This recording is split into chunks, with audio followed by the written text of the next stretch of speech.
Donald Trump killed in his Davos speech yesterday.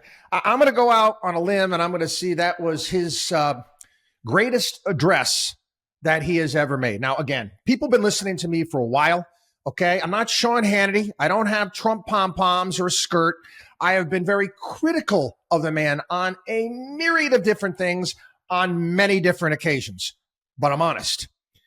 He gave a remote address yesterday to the James Bond villains at Davos. It started out like he read off his first week, in essence, resume. It was a CV for his first week in office. And spot on, return to common sense. Now, I'm hoping that the folks over in Europe were watching this. I don't know. I don't know if this was televised or the people in China were able to have access to it. Most certainly Xi Jinping did.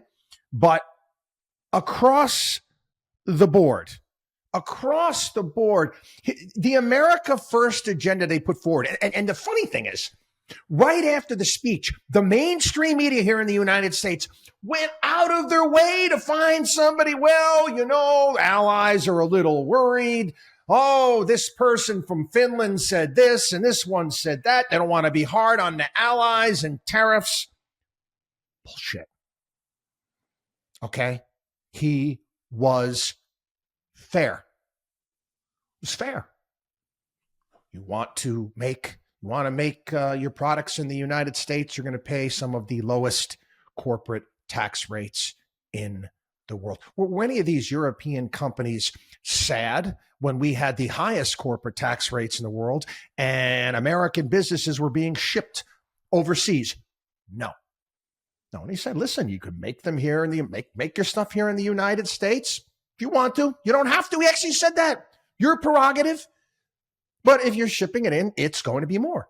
And explaining, the amount that we pay, the tariffs that are put on our items. It's just free and fair trade. Why is that so difficult? Well, it's been difficult because many of the people that have been running this country, many of the people that are in power, the people part of the big club, they're tied into all this stuff. They've got their buddies and friends and they're collecting their VIG. That's how they become so wealthy. He don't give a damn. He didn't care, not tied to any of this stuff.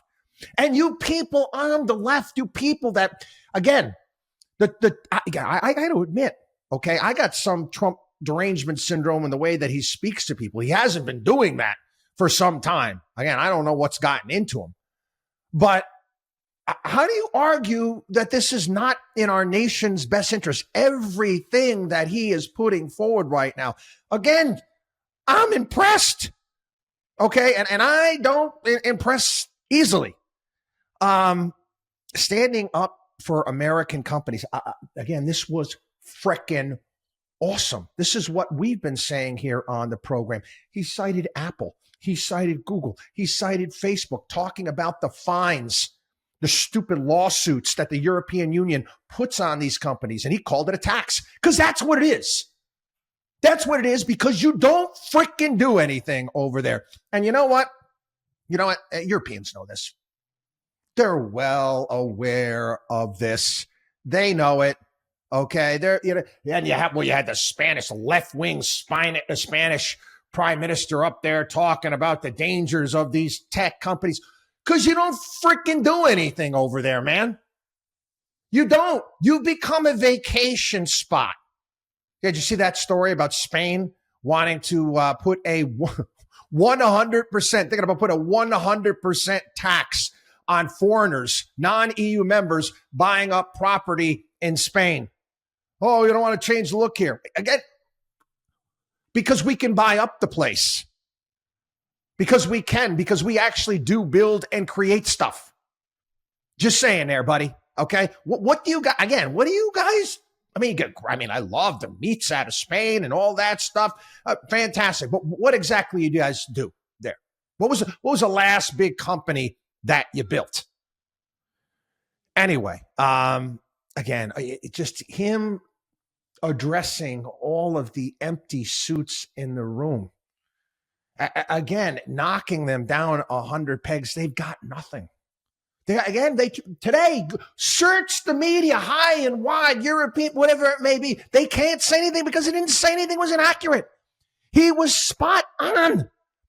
And let's even talk about foreign policy and war. And again, all of you leftists out there, you code pinkers out there who you guys happen to be right when Bush was president, by the way. I got to give you kudos on that.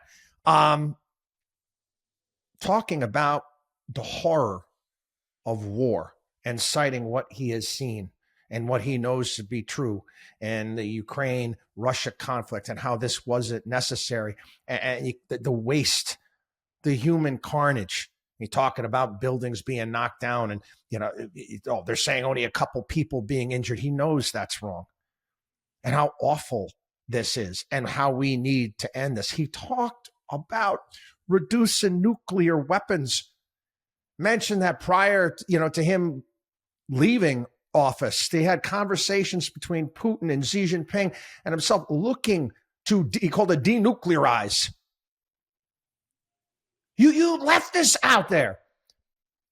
Okay, it's either about, either you're just so one issue when it comes to trans, gay, immigration, whatever it may be. How can you not be for this unless you're a part of the military industrial complex? This agenda that's being put forth right now is, I'm going to be honest with you, it's, God bless him. I hope he stays safe.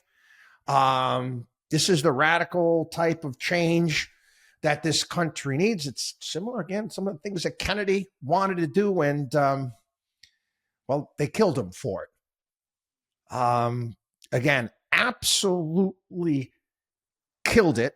In my opinion, Trump's greatest address. I highly recommend you watching it.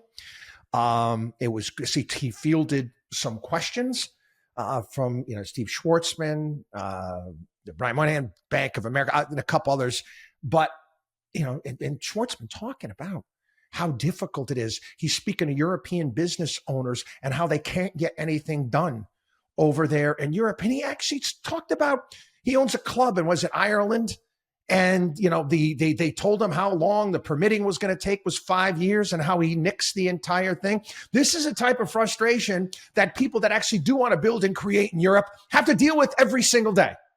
Why? Because you guys have these empty suits that don't build anything, don't create anything, pat themselves on the back. All of these losers, we got them in our country too. It's like a European disease that affected the United States in many ways, shape, matter, or form.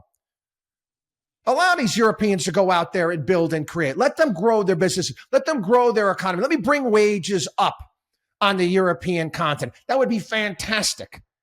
Called it out. Called it out. Hey, listen, come on over. You're not going to be allowed to do that. Hey, start your business here in the United States. We welcome that. Again, I was ecstatic over it. And again, like I said, I'm going to say it one more time, okay? I'm not a cheerleader, okay? I'm not one of those. Not one of those. Again, we are equal opportunity bashers here on the program, and that's the way we're always going to be. But this was off the charts. Watchdog and WallStreet.com.